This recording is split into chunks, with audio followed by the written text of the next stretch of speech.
বিএনপির ভারপ্রাপ্ত চেয়ারম্যান তারেক রহমানের নির্দেশে লালমনিরহাটের বন্যা কবলিত অঞ্চলে ত্রাণ সামগ্রী বিতরণ করেছে বিএনপি। মঙ্গলবার বিকেলে রাজপুর এবং খুনিয়াগাছ ইউনিয়নে ত্রাণ সামগ্রী বিতরণ করেন বিএনপির জাতীয় নির্বাহী কমিটির সাংগঠনিক সম্পাদক ও সাবেক উপমন্ত্রী অধ্যক্ষ আসাদুল হাবিব দুলু। এ সময় তিনি বলেন, বিএনপি একটি জনবান্ধব দল। আমাদের ভারপ্রাপ্ত চেয়ারম্যান তারেক রহমানের নির্দেশে অসহায় বন্যা কবলিত মানুষের পাশে আমরা ত্রাণ সামগ্রী তুলে দিচ্ছি।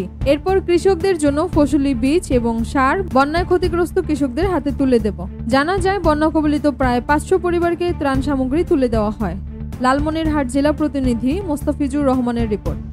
আমাদের প্রিয় নেতা সুদূর লন্ডন থেকে যখন খবর পেয়েছে যে এই তিস্তার অববাহিকায় বন্যা হয়েছে, গতকালকে আমাদের সঙ্গে জরুরি বৈঠক উনি করেছেন। করে আমার ডিভিশনের মধ্যে নীলফামারী, রংপুর, লালমনিরহাট, কুড়িগ্রাম, গাইবান্ধা 5টি জেলায় বন্যায় আক্রান্ত হয়েছে। প্রত্যেকটি জেলায় গতকালকে আমরা ত্রাণ পুনর্বাসন কমিটি গঠন করেছি।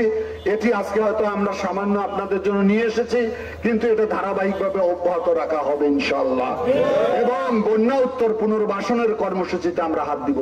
যে সমস্ত কৃষক ভাইয়ের ফসল বিনষ্ট হয়েছে তাদেরকে রবি শস্যের জন্য সাহায্য করা হবে, প্রয়োজনে সার কীটনাশক সরবরাহ করা হবে।